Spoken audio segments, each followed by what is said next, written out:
Hi everyone. So I'm Rafael. I am a program designer at Soliya. I'm based in Paris, France. I often say I'm based online because that's how we operate at Soliya.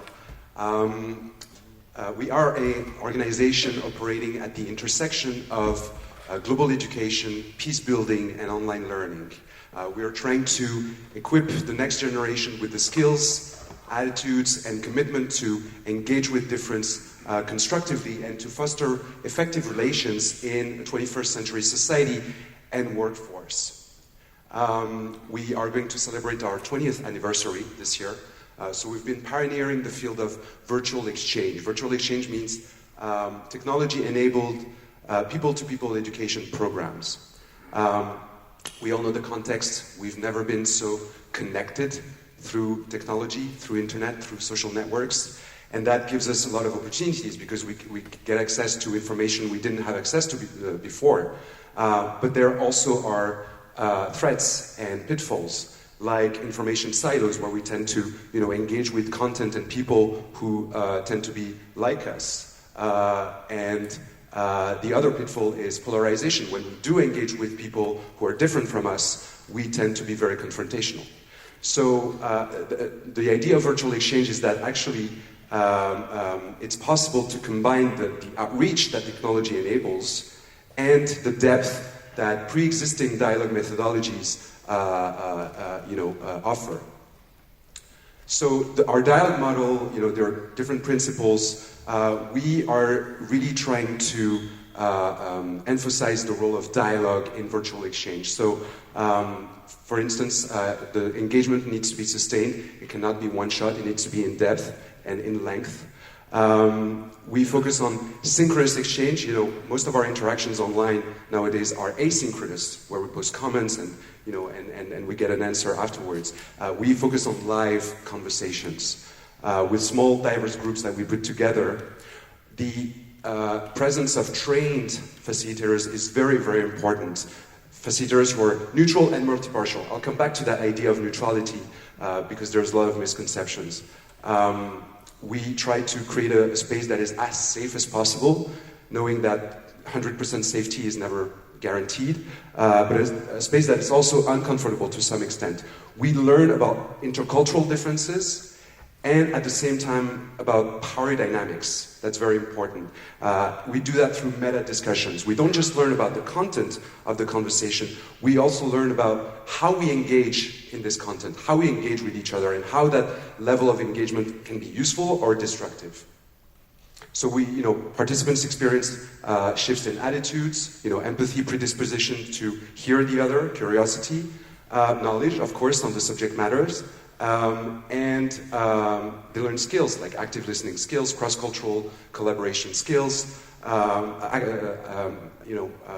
critical thinking, media literacy skills, and also we try to instill in them a drive to do something about their learning, to carry and transfer their learning into their respective communities. We have different programs. One of them is called the Connect program, which is basically based on partnerships with universities across the world, where those universities offer to their students, access to that program, and they even get university credits for their participation. So it spans over a time of 4 weeks, 5 weeks, 8 weeks, and they engage with each other on various topics like values and social norms, stereotypes, gender issues, sexual orientation, social inequality, immigration, the environment, you name it, religion and politics, etc., etc. Just one illustration of the type of outreach we're trying to foster. We try to get to universities that don't usually get those opportunities. One of them is you see a satellite image of this very remote university in Libya. Another program we have is Global Circles. That's an open enrollment program. It lasts for and any of you can participate, by the way. I encourage you to go to our website and just register. Every month we have a different topic. It's a very short one. It's just 2 weeks, one session of 2 hours per week. And we talk about many different things. You have a list of potential of upcoming topics. We just finished a discussion on rethinking humanitarian action. We have a topic on social media, on poverty and global poverty and hunger crisis, on the effects of metaverse on our relationships, all those things. And then we have also a domestic program. Somebody yesterday was saying how, conflicts don't just happen in the South. They happen very much so in the North as well. And the North could also benefit a lot from dialogue programs. One of our programs is a domestic program where we offer to specific campuses a program where incoming students to those campuses can engage in conversations on divisive topics in a constructive manner. So we've implemented that so far in a couple of colleges in the United States, where there's a lot of divisions taking place around gender, around race and racism, around hate speech, free speech, gun control, abortion, you name it.